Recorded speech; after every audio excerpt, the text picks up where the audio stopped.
അങ്ങനെ നെക്സ്റ്റ് മൂവിയുടെ എത്തിയിരിക്കുകയാണ്. നമുക്ക് സിനിമ കാണാൻ പോകാൻ ഒരുങ്ങിയാലോ? ഫസ്റ്റ് നമ്മൾ എപ്പോഴും ഇടുന്ന പോലെ സൺസ്ക്രീന് ഇട്ട് കൊടുത്തു. സൺസ്ക്രീൻ നന്നായിട്ട് ഇട്ടിട്ട് തേച്ച് പിടിപ്പിക്കണം. സൺസ്ക്രീൻ മെയിൻ ആണ്. പുറത്തൊക്കെ നല്ല ചൂടാണ് ഇപ്പൊ എനിക്ക് തോന്നുന്നു ഈ മന്ത് ഒരു ലാസ്റ്റ് ഒക്കെ ആയപ്പോഴത്തേക്ക് ഭയങ്കര ചൂടിന് നല്ല ഒരു സ്ട്രോങ് ആയ പോലെ പുറത്തേക്ക് ഇറങ്ങുമ്പോൾ കൈയൊക്കെ നല്ല പൊള്ളുന്ന പോലെയാവുന്നു. അപ്പോൾ സൺസ്ക്രീൻ മുഖ്യം ബിഗില്. പിന്നെ അതിനുശേഷം ഐബ്രോ ഫില്ല് ചെയ്ത് കൊടുക്കുവാണ്.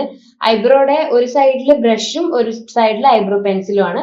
ബ്രഷിനെ കൊണ്ട് ഇങ്ങനെ ചീകിയിട്ടാണ് പിന്നെ ഐബ്രോ വരയുന്നത്. പിന്നെ അത് കഴിഞ്ഞ് ഐലൈനർ ഇട്ടു. അത് കഴിഞ്ഞ് ഒരു SPFന്റെ ലിപ് ബാം ആണ് തേക്കുന്നത്. സ്കിന്നിന് മാത്രമല്ല നമ്മുടെ ചുണ്ടിനും വേണം സേഫ്റ്റി. അതുകൊണ്ട് ഒരു ലിപ് ബാം തേച്ച് കൊടുക്കുവാണ്. അത് കഴിഞ്ഞ് ലിപ് ലൈനർ വെച്ച് വരഞ്ഞിട്ട് ലിപ്സ്റ്റിക് ഇടുവാണ്. പിന്നെ അത് കഴിഞ്ഞിട്ട് ആണ് കമ്മൽ ഇട്ട് കൊടുക്കുന്നത്. കമ്മൽ ഇട്ട് കഴിഞ്ഞിട്ട് ഇപ്പൊ ഞാൻ മാലയിടും. ബ്ലാക്ക് ഡ്രസ്സിന്റെ കൂടെ ഈ മാല ഇട്ടപ്പോൾ എനിക്ക് ഭയങ്കര ഇഷ്ടപ്പെട്ടു.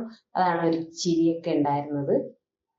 പിന്നെ അത് കഴിഞ്ഞ് മുടി കെട്ടി കഴിഞ്ഞിട്ട് ഇങ്ങനെ ഫ്രണ്ടിലോട്ട് ഇങ്ങനെ മുടി ഇട്ടു. അത് കഴിഞ്ഞ് ഒക്കെ സെറ്റായോന്നൊക്കെ നോക്കുവാണ് ഞാൻ. പിന്നെ അത് കഴിഞ്ഞ് വാച്ച് കെട്ടി കഴിഞ്ഞിട്ട് പിന്നെ ഓൾ സെറ്റ് പോകാൻ വേണ്ടി റെഡി ആയിട്ടുണ്ട്. പിന്നെ എപ്പോഴത്തെയും പോലെ സ്കിന്നിന് മാത്രമല്ല നമ്മുടെ കണ്ണിനും വേണം സേഫ്റ്റി. അതുകൊണ്ട് സൺഗ്ലാസ് ഇട്ടിട്ടുണ്ട്. പിന്നെ നമ്മൾ പോവാണ് മൂവി കാണാൻ വേണ്ടിയിട്ട്. ഇന്ന് കാണുന്ന സിനിമ പ്രാവിൻകൂട് ഷാപ്പാണ്. ബേസിൽ ജോസഫ്, സൗബിൻ, പിന്നെ ചാന്ദിനി, ചെമ്പൻ വിനോദ് അവരൊക്കെ മെയിൻ ക്യാരക്ടേഴ്സ് ആയിട്ട് വരുന്ന മൂവിയാണ് പ്രാവിൻകൂട് ഷാപ്പ്. തിയേറ്ററിൽ ഞാൻ കയറി പോവാണ്. എനിക്ക് 2 സൈഡ് ബാഗ് ഞാൻ എവിടെ പോയാലും ഉണ്ടാവും. ഞാൻ കുറെ വെള്ളം കുടിക്കും. അപ്പോൾ വെള്ളം എടുക്കണം. അതുകൊണ്ട് എപ്പോഴും ഈ 2 സൈഡ് ബാഗ് ഞാൻ കയ്യിൽ കരുതും. 1 സൈഡ് ബാഗ് ഇടാം, പക്ഷെ 2 സൈഡ് ആകുമ്പോൾ നമുക്ക് വെയിറ്റ് അത്രയും അറിയില്ല. അതുകൊണ്ടാണ് എപ്പോഴും അത് പ്രിഫർ ചെയ്യുന്നത്.